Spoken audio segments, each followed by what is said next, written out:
আসসালামু আলাইকুম। বাংলার কণ্ঠে স্বাগত জানাচ্ছি আমি তানভীর রহমান। সিদ্ধিরগঞ্জে ৪ নম্বর ওয়ার্ডে জাসাসের কমিটি অনুমোদন। নারায়ণগঞ্জ প্রতিনিধির পাঠানো প্রতিবেদনে বিস্তারিত। নারায়ণগঞ্জের সিদ্ধিরগঞ্জে ৪টি ওয়ার্ডে জাতীয়তাবাদী সামাজিক সাংস্কৃতিক সংস্থা জাসাসের কমিটি ঘোষণা করা হয়েছে।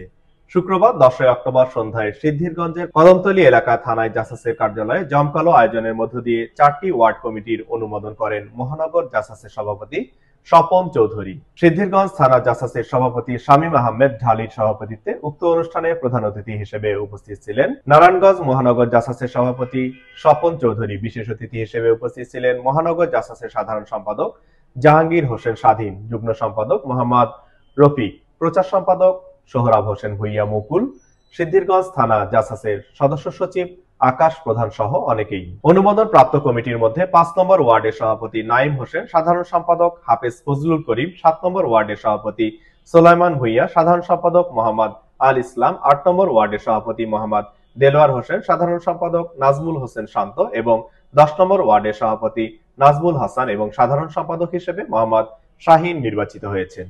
নারায়ণগঞ্জ মহানগর জাসাসের সভাপতি স্বপন চৌধুরী তার বক্তব্যে নেতাকর্মীদের উদ্দেশ্যে বলেন, আমাদের এমন কিছু করা যাবে না যা করলে দলের ভাবমূর্তি ক্ষুণ্ণ হয়, সেদিকে অবশ্যই খেয়াল রাখতে হবে।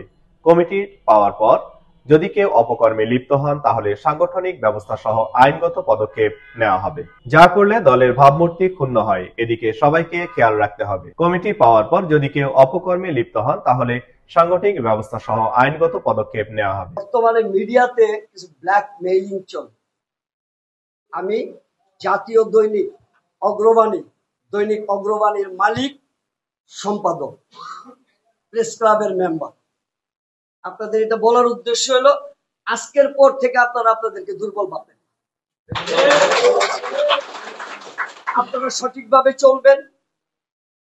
যে জাসাস যারা করে তারা নিজের সন্তানের আহারের টাকা বাঁচাইয়া এই জাসাস করে।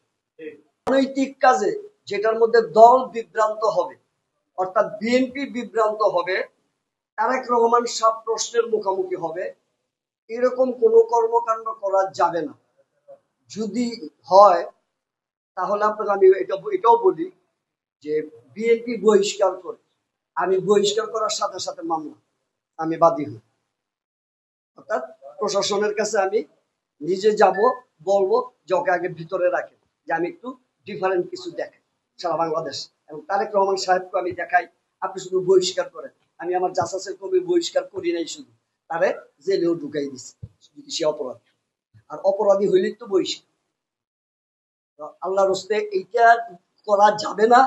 আমরা 2 দিনের দুনিয়া, আপনারা আপনাদের প্রেসিডেন্ট নিয়ে খোঁজ খবর নিন।